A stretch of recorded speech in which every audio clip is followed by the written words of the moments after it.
kwamba wakosoaji wa CCM wanapata madhila. Na ukamtoa mfano wa Comrade Polepole.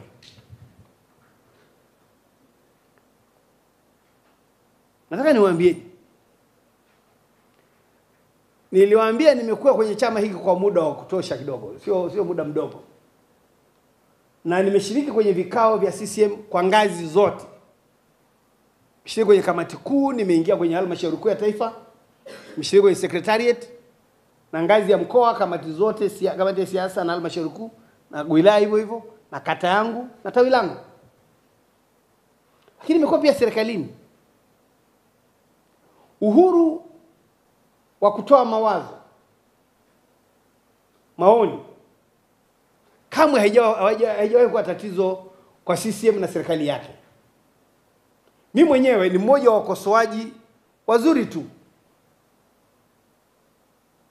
Hakuna jambo na kashfa yote iliyowahi kuibuliwa kwenye bunge nikiwepo mimi sikuwa mbele. Nenda EPA, nenda Richmond, nenda escrow, nenda chochote kile unachokikumbuka, nenda fedha za stabilization, nenda ripoti zote za CAG. Nilikuwa nasimama kama sauti ya watu kusema. Na kwa kusema hivyo maana yake unaikosoa serikali. Na kazi ya bunge sio tu kwamba ni kutunga sheria na kufanya, ni kuisimamia na kuishauri serikali. Lakini maoni ya wananchi juu ya namna gani wangetaka nchi yao iongozwe